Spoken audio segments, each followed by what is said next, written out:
So you have an idea for a mobile app or a SaaS product and you're not quite sure if the idea is so good that you should go all in on it. In this video, I'm going to turn your idea into a market solution that people will be ready to pay for the day that you launch it. This is coming from someone who generates $1,444 every single day from my portfolio of SaaS businesses. And now I run the biggest accelerator on the internet for teaching entrepreneurs how to build their own mobile apps.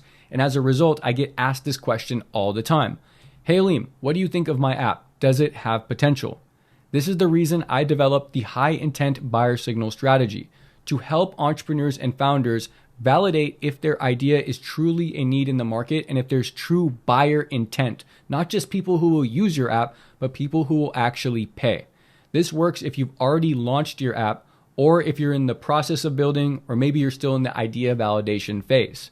We applied this strategy to one of our portfolio apps inside of the program and helped them 4x their App Store impressions and downloads simply by changing the way the app was marketed and positioned, not even by changing the whole idea. Truth be told, there is no such thing as a good idea. Let me ask you a question. Here's a picture of me as a baby. Am I cute? Probably said yeah. That's probably because you love me and you don't want to hurt my feelings. That's probably what people are doing to you when you ask them, hey, what do you think about my app idea? And the truth of the matter is, that's not me. That's not me as a baby, because that baby is quite ugly. And if you said I was cute, then you're a real one. And like I said, it's probably because you didn't want to hurt my feelings. And if you like me that much, please make sure to like and subscribe to this video for more content on app building. Look, this isn't a cute baby, and no one wants to hurt my feelings. Nobody's going to want to hurt your feelings when you present to them an idea that you come with so much excitement, right? You know, no one's going to break your heart right there. Maybe a true mentor will, but the average person is not going to break your heart and tell you that your idea sucks. That's the same thing with having a baby. No matter how ugly your baby is, no one's going to say that it's cute.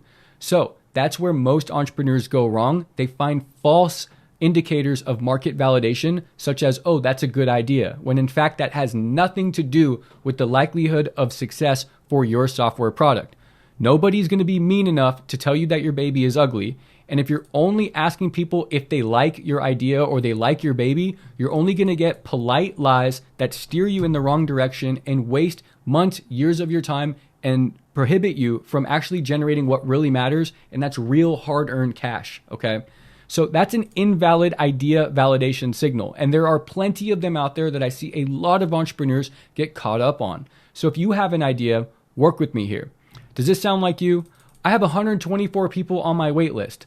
That just means that you got 124 people to follow an instruction to put their email address into a form and hit go. And you don't even know if that email address is their real work email address or if it's their junk address or newsletter address where they put all of their junk emails into. You have no way of telling that. Or you've talked to 5 different people and they said that they would use it. Maybe you've talked to your family. Maybe you've talked to your friends. Maybe you're building an app for real estate agents and you talked to a few real estate agents and they said some promising idea like, oh yeah, that would be cool. Okay, that is not real market validation. We don't want validation from friends. We don't want validation through form field friends. We want real buyer behavior from what's called high intent market demographics. Keyword, high intent market demographics. Let's break this down. High intent means people who have the high likelihood of performing an action, and market demographics means a specific group of people who are actively making decisions with their money. That is what a market is. You may have heard of this term intent for the first time. It's a basic marketing term that you need to understand if you're going to get into the world of online business. No matter if you're trying to build a mobile app, a SaaS platform, or even an online sales-led funnel, you need to understand the concept of intent. Intent is how ready or how likely someone is to take action. I'm going to give you some examples here in just a moment. A high intent market could be somebody who's actively looking for a solution, okay? Example, you Google best appointment software for med spas, okay? Or say you show up to a car dealership to look for a car. A low intent market will be somebody who's casually scrolling through Instagram, sees an ad and thinks, oh, that's cool, okay? Intent refers to how likely somebody is to make a purchase, okay? Let me show you an example. Who's more likely to buy a car? Someone whose car just broke down or a person walking in the mall? Obviously, the person whose car just broke down, they are aware that they have a problem and they know they need a solution. A person walking in the mall probably drove a car to get there and likely doesn't think that they have a problem related to their transportation or their car. It's still possible to sell a person walking in the mall a car, but it's going to take a long time. You're going to need to show them pretty much all the reasons they should, show them the finances, walk them through emotionally what would happen if they purchased a car, how they could improve their quality of life because their quality of life didn't need improving to begin with, okay? Or a person whose car broke down now cannot transport, now cannot go to work and make money, now cannot go from place to place, now, may have a status loss because they don't have a vehicle that represents them, okay? So one of these groups of people are what's called in market, meaning that this person who doesn't have a car is now in the market for a vehicle. And the person who is just in the mall is not in the market, they're out of the market for a vehicle. It's still possible to sell both these people. One of them is going to be a lot harder to sell. So why would you try to sell a car to somebody in a mall when you could just stand outside of a car dealership and look for people to sell to? That way you find traffic of high intent people ready to make a purchase. That's an example of how you would do it in the real world, but we can even show you how to do that online as well. So if you're asking, does my app idea have potential? That's in fact the wrong question to be asking. There are multiple perfect questions to be asking, such as, is there a market for my product? Not is my app idea good, but is there a group of people out there who are in market looking for a solution that I can position my product for? What in-market demographic can I position this product for? Okay, we'll talk about that in just a moment. Examples of apps and how you can find in-market demographics. Are people already paying to solve a similar problem? And one pro tip is that if you're building software, it doesn't necessarily have to be that somebody's paying for another piece of software. You can find products that are physical, e-commerce goods, or services. Okay, they don't have to be tech, software, or SaaS. It can be products that are improving your day-to-day life today, such as like a supplement. Okay, people buy ashwagandha, people buy L-theanine to help them become more calmer, relax, improve their anxiety, decrease stress.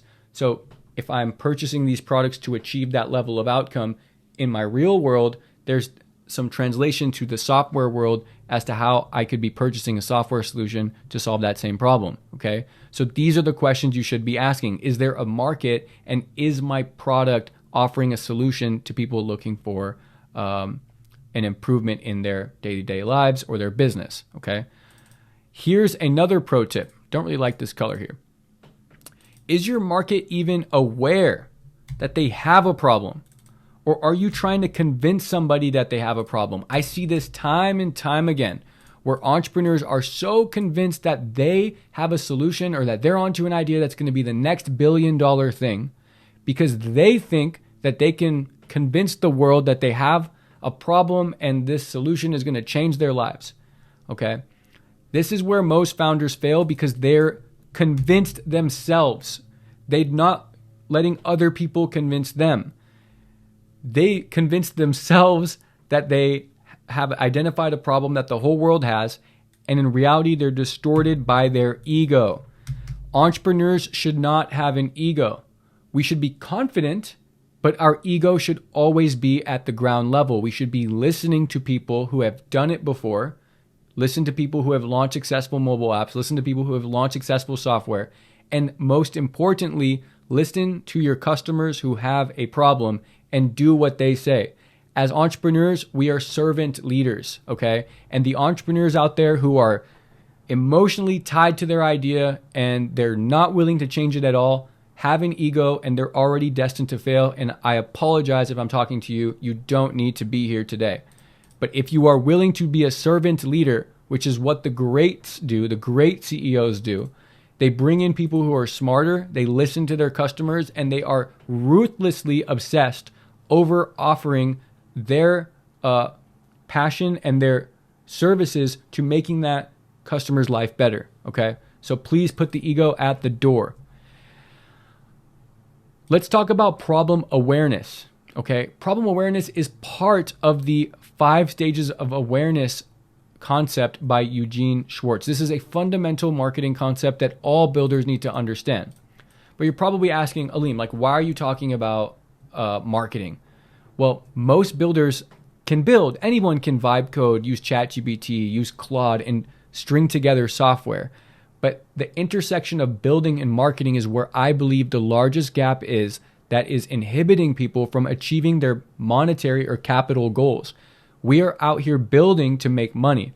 How do you make money? By marketing, promoting, and selling your product as a benefit to a customer. So my mission at Ambitious Labs and on my YouTube channel is to intersect building and marketing to empower the next generation of software entrepreneurs like you to have all the skills, the full stack vibe code entrepreneurship skill set to launch, scale, and monetize a product. Okay, I don't want to just teach how to build and show you how to build one specific feature when in reality, the majority of the work is on the sales and marketing side. Most companies invest most of their money in sales and marketing. Normally 50% of tech companies are investing in sales and marketing, leaving only 20 or 30% for product development.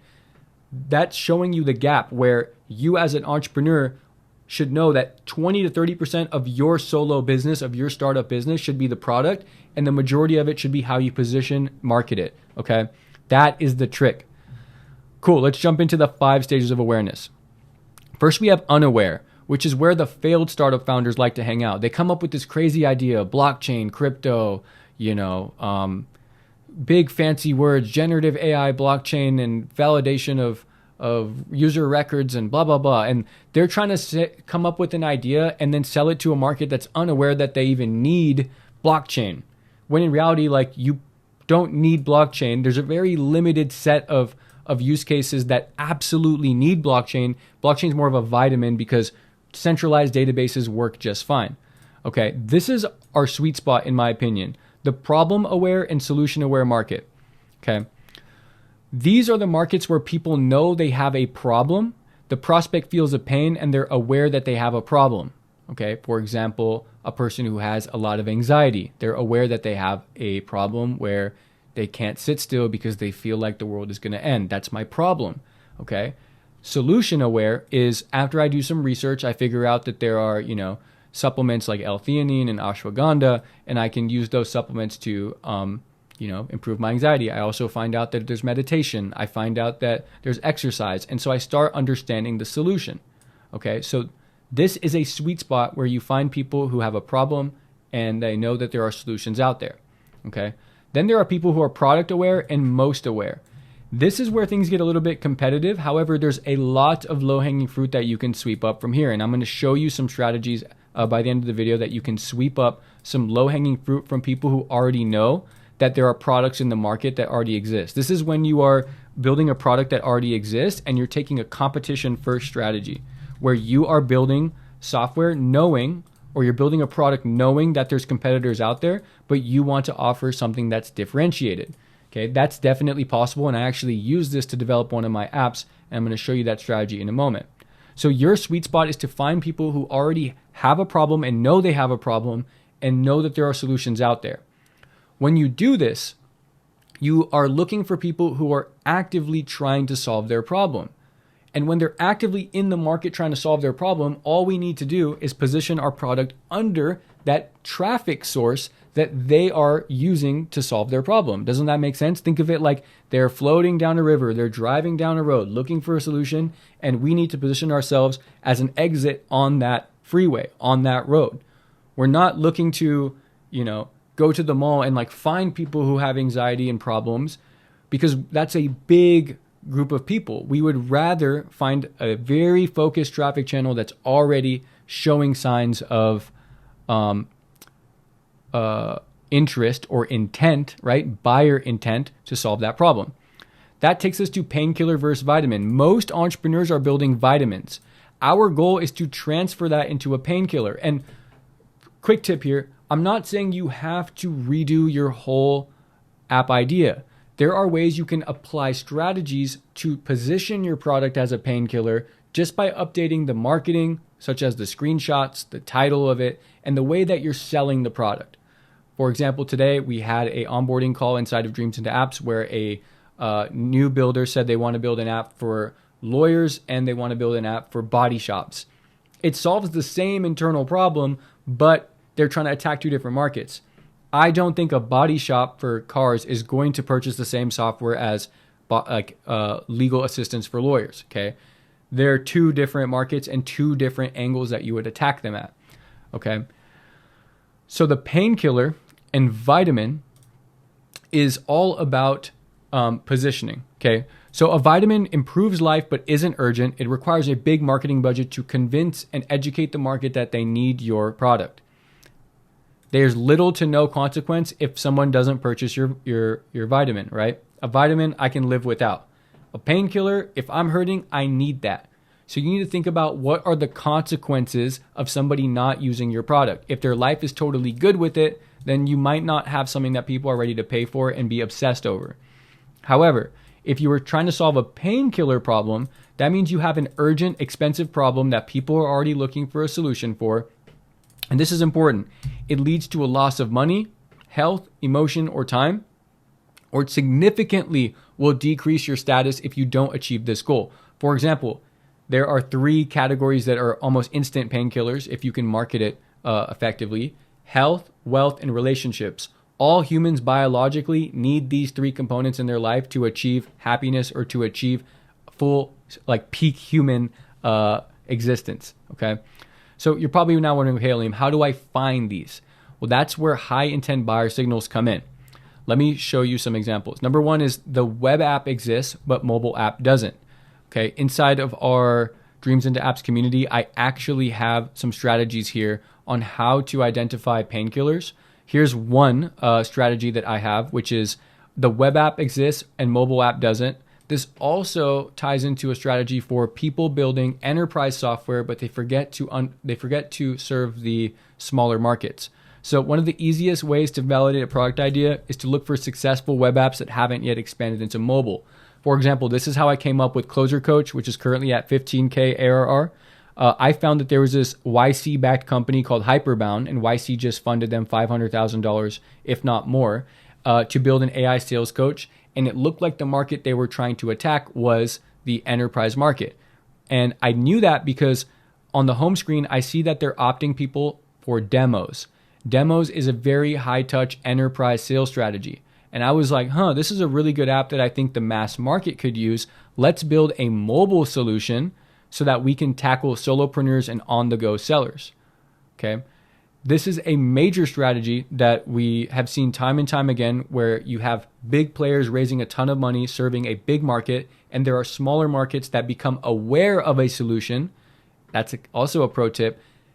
This YC-backed company that's raised, maybe even $1 million or more, they're going to be educating the market. People are going to find out about it, and then I can come in after they've educated the market and just scoop up the low-hanging fruit and also kind of run my own marketing as well, and we can all kind of join forces. This is a broader concept called market consolidation and then new market creation, or category dominance, that you learn in MBA school. We do cover this inside of Dreams and Apps a bit here, but my point is that we are now participating in the same category as some of these bigger players, and we can capture some of that demand.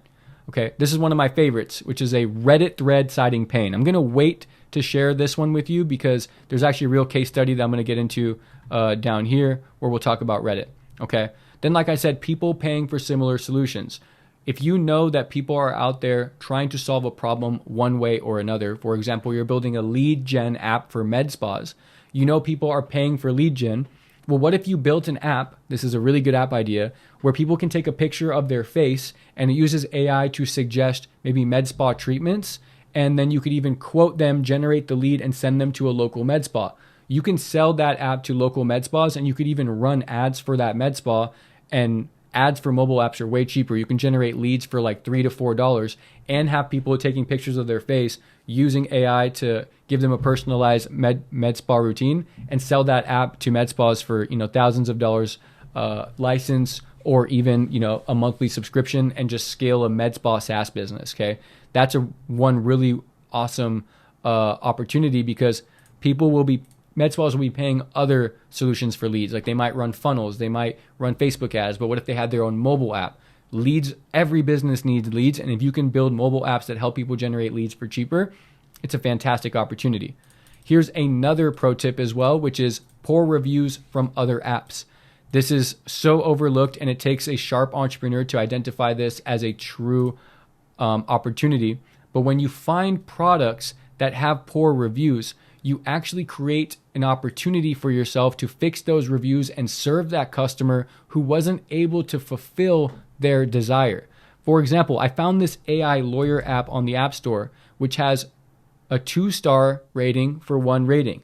It's an interesting product in that legal is a great use case for documentation and AI assistant.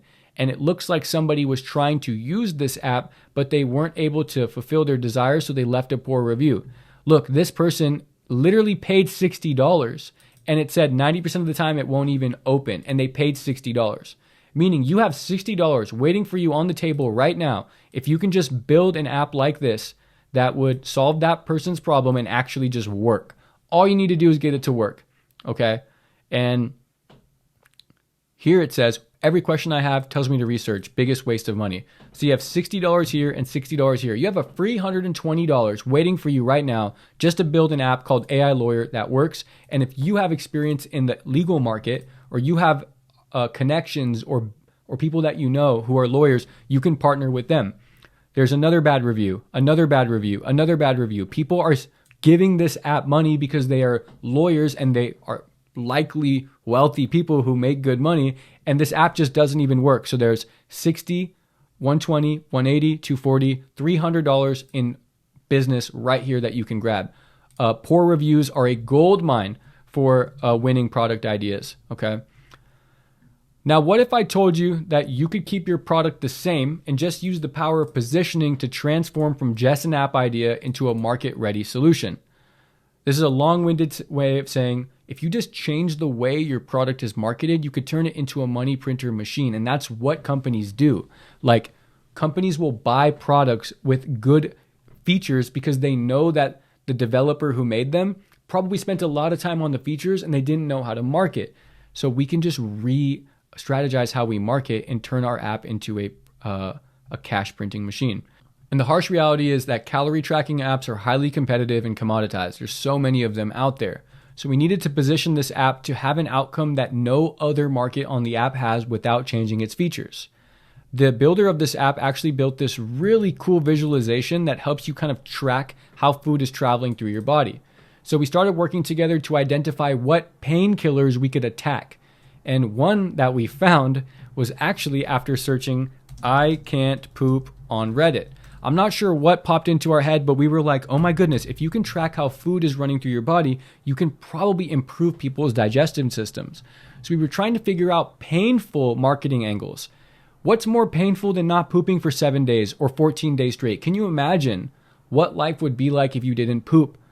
So I Googled this and I saw a plethora of Reddit threads from people complaining that they can't poop and it's ruining their life. What more painful is this?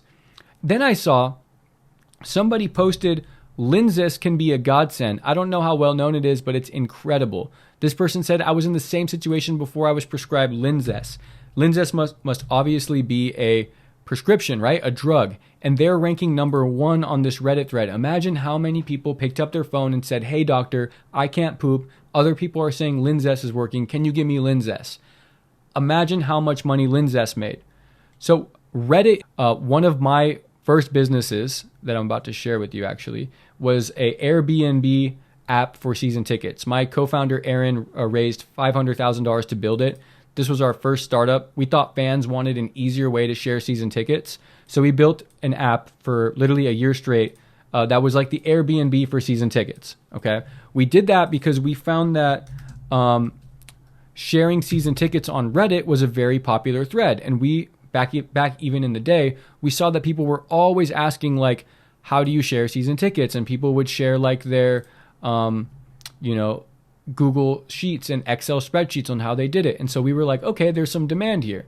And that's what led us to build the first version of this, okay? So going back to Yago a bit here, I wondered if there was a market for people who can't poop. We searched on Reddit and then we adjusted Yago's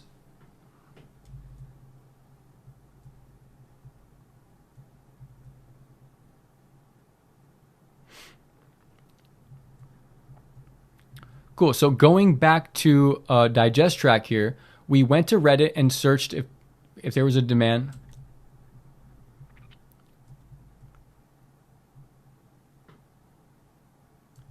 Okay, so going back to our Digest Track app, after we searched Reddit and verified that there was demand for people who could not poop,